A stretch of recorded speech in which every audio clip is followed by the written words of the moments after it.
Hello everyone, my name's Aaron Christensen, this is Horror 101 with Dr. AC, and welcome back to Scare-A-Thon 2024, benefiting the Women's Reproductive Rights Assistance Project.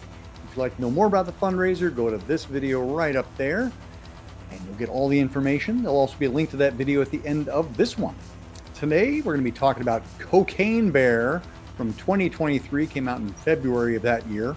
And I'm just going to say I'd heard a lot of fun things about Cocaine Bear, and I was really looking forward to watching it. I understand that it's not considered to be high art, all of which to say I didn't love it the way I was hoping to love it. As most of you know, Cocaine Bear was based on a, quote, true story where cocaine was thrown out of a plane and it landed in the forest and a bear got into it. And in the real story, the bear actually died. But here we get to see what a bear would be like if it was high on cocaine and just turned it into a murderous, rampaging beast. So it's set up as kind of a horror film, but it's certainly a comedy first.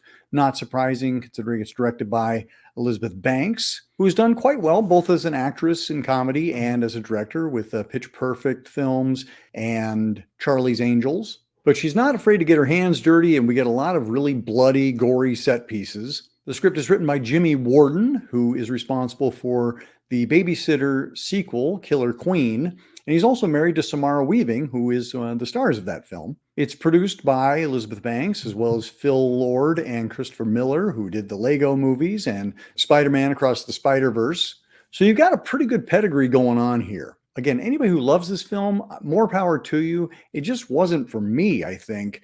I really wanted to like this movie, but in the same way that people were saying, well, what'd you expect? It's Cocaine Bear. It's going to be pretty dumb. It can be smart and silly, but it doesn't have to be dumb. I didn't go into it expecting to get Sharknado.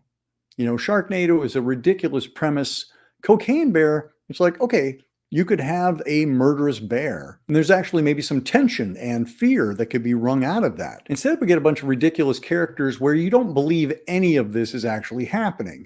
And I'm not saying you need to be, high drama, but we genuinely don't believe any of this. Like, none of these characters are believable. And they're inhabited by some very capable actors. Kerry Russell is involved. Margot Martindale has quite a few fun scenes as a park ranger who's little trigger happy and hungry for a man. We also have Alden Ehrenreich, who played Han Solo in Solo. And also O'Shea Jackson Jr., who I was watching. I'm like, that guy looks so much like Ice Cube. Turns out he is Ice Cube's son. And he played Ice Cube in Straight Outta Compton, which is funny because we just did Last Voyage of the Demeter, which featured Corey Hawkins, who played Dr. Dre in Straight Outta Compton. This is also one of the final roles for Ray Liotta, and he's not looking so hot, I gotta say. I think one of the bigger issues I have with the film is that it's completely done with a CGI bear, which is fine. I'm okay with that. I'm totally fine with the reasons for using a CGI bear, especially in a horror film. Although I gotta say, I love Grizzly and I love Day of the Animals, and they made it work. Animal trainers are a thing. But I kept referring to this movie as Cartoon Bear because the CGI is really not very good.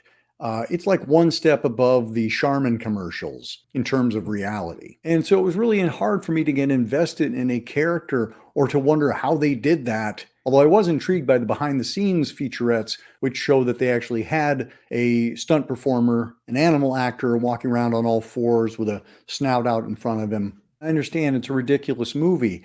And this is the thing, the whole thing comes off as ridiculous. And so it's hard to just get invested. I'm not somebody who loves the Sharknado movies because I feel like they're just a joke from the get-go. Yes, it's called Cocaine Bear, but you know what? Snakes on a Plane, that was a ridiculous title, ridiculous premise. And I had fun watching that movie because everybody actually took it seriously. Everybody seems to know they're in a comedy here, and everybody's playing it pitched up to 13. And it was really hard to kind of hook in and find any emotional investment. I couldn't be excited by the fact that there were some great gore scenes because it's all CGI gore. There's a couple of cool kills involving an ambulance, but by and large, it was hard to just kind of, I don't know, care. And again, that's just me. I came really rooting for this film. I wanted it to deliver. I was just surprised that it was received as well as it was with the critics, because there's some generally well-known critics out there who gave this film high marks. I think the film knows what it wants to be, it just wasn't necessarily what I would have wanted it to be. So those are my thoughts on Cocaine Bear. Also, just really quick, this bear acts like it's drunk when it has cocaine. And I would think, having not done cocaine, but I would think that cocaine would amp you up. You would be like rocking and rolling, like you couldn't sleep. This bear actually passes out at one point. I'm kind of like, if you're all loaded up on cocaine, doesn't that just jack you up through the roof? I don't know. It seemed like a movie that was playing by its own rules, and that's fine. Again, this is Scare-A-Thon 2024, benefiting the Women's Reproductive Rights Assistance Project. The link to donate is below in the video description. I ask everybody to please make a small donation. $5, $10, $15. It all adds up, and it really does make a difference. So if you're enjoying Scare-A-Thon 2024, please make a contribution. Hope you're enjoying the shows. Look forward to seeing you tomorrow.